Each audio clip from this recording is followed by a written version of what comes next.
YouTube, and welcome back to another episode of the Movie Zone with me, your host Jonathan, aka the Doctor Movies.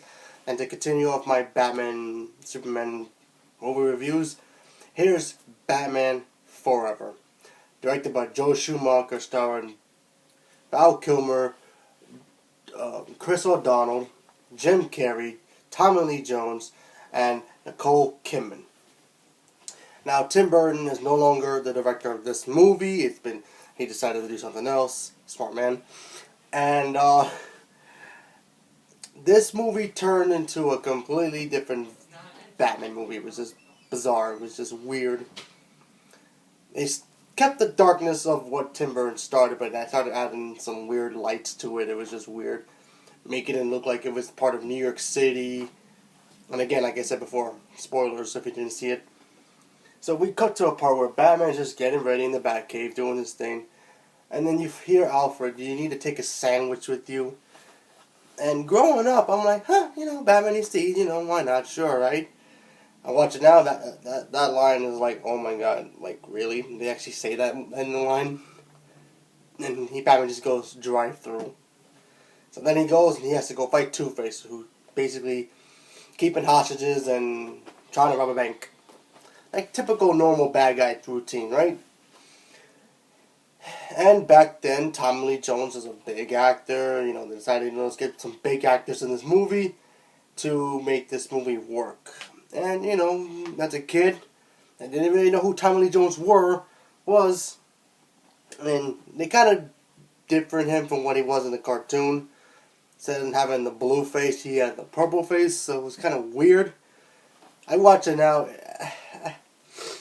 I don't know. I feel like Tommy Lee Jones' character felt like way too much the Joker. He was just all like, all that nonsense. It was just weird. I liked Val Kilmer's Batman though. He sounded cool. He tried to change the voice, but honestly, I think that's another part of this I don't like. Speaking of, things I don't like, it was one thing I could not stand in this movie. I'm going to do it now because if I don't talk about it, I'll probably forget. This whole Nicole Kidman situation. Now, she plays this Dr. Chase Vermillion, who basically wants to study Batman. Who's obsessed with Batman. She wants to know who he is, la la la la. And then she falls in love with him. Typical Batman girl fandom, right? And then Batman starts to develop a crush on her, and then they start having these sexual intentions by flirting with each other. She starts playing mind tricks with him by going up on the roof, put on the bat signal, putting on like lingerie. It's just ridiculous. As a kid, I'm like, alright, Batman's getting it on with some girl. That's kind of cool. Batman gets all the girls. I watch it now. It's just painful to watch. It's just like, wow. Nicole Kidman's hot, but I don't get this. I don't get it at all. Why would Batman have to deal with this woman? Like, listen, I'm a little busy fighting crime here. I don't got time with this nonsense. I already have 2 girls in my life. I don't need this right now. It's just weird. And then you top it all off with the Riddler. And then, like, Riddler is an awesome character. He has, the riddles and question marks. And he makes Batman think a lot. And that's how he proves how he's a great detective. How he solves these riddles. But no, they decided to let's have another Joker. They killed off the Joker in the first movie. So, hey, we need to bring back the Joker. Well, we can't, but he's dead in that universe. So, let's just make 2 more Jokers. Make them Two-Face and the Riddler. And then when they team up, it's just... There you go. Now, don't get me wrong. Jim Carrey is the man. He's hilarious. His portrayal of the Riddler was okay. I didn't mind him. I liked him better than what Tommy Lee Jones did with Two-Face, but that's just me. And then we get to a point where it's like, okay, where is this movie going to? Because if you watch it for the first time, like as an adult, you're like, where is this going now? Because now Batman has gone to the circus, and he meets Robin. Robin's family dies. He takes him in under his wing. He's like, yeah, let me have this kid come to my house. It's not weird at all that a 20-something-year-old man is going to come live with another, like a 30-something-year-old man. That's going to be not awkward at all. I mean, honestly, They couldn't just got a kid to do it. I mean, probably would have been even weirder.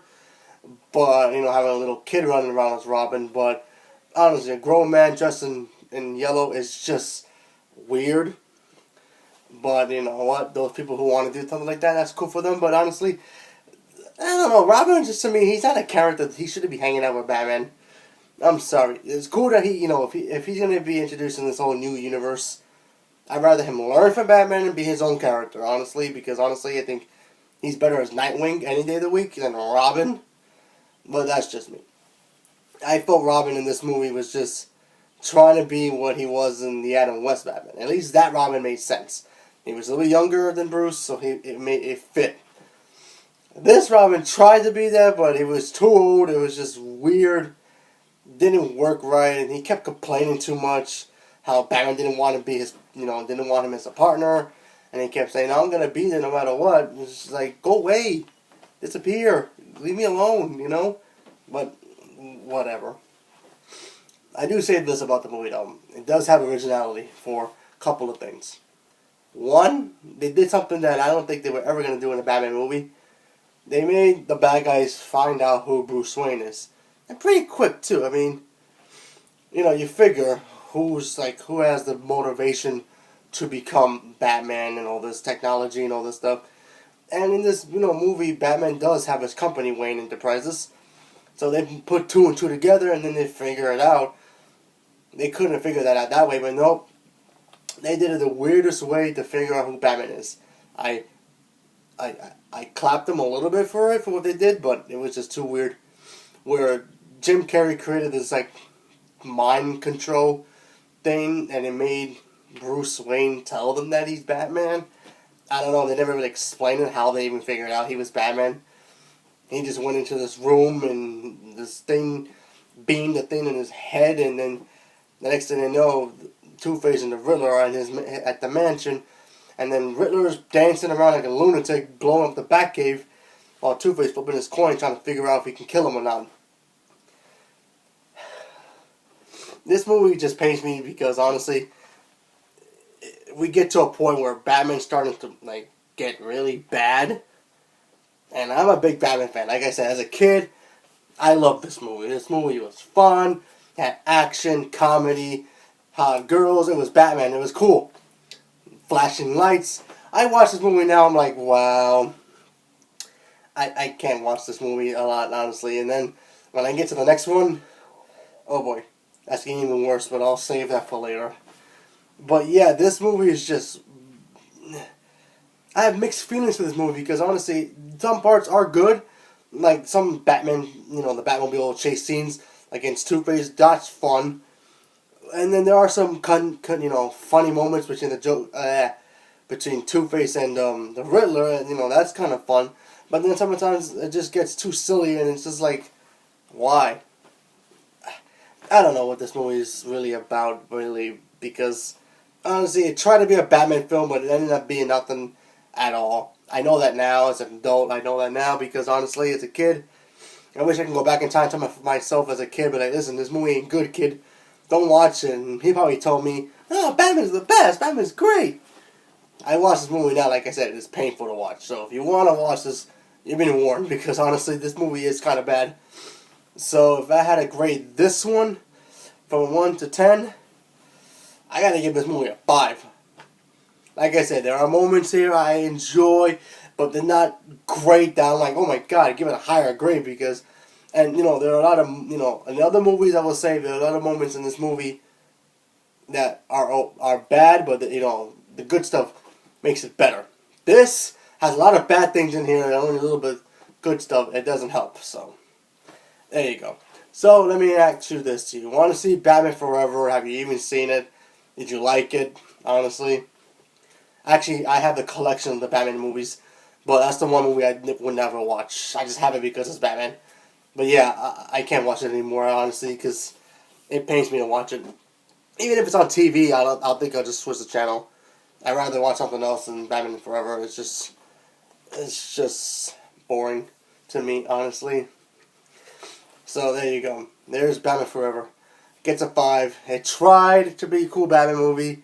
As I get older, it gets better. It gets worse and worse to watch. So stay tuned for the Batman and Robin one because I got a lot of things to say about that one. So stay tuned and leave a comment. Let me know what you think, and you know what to do. Thank you and have a good day.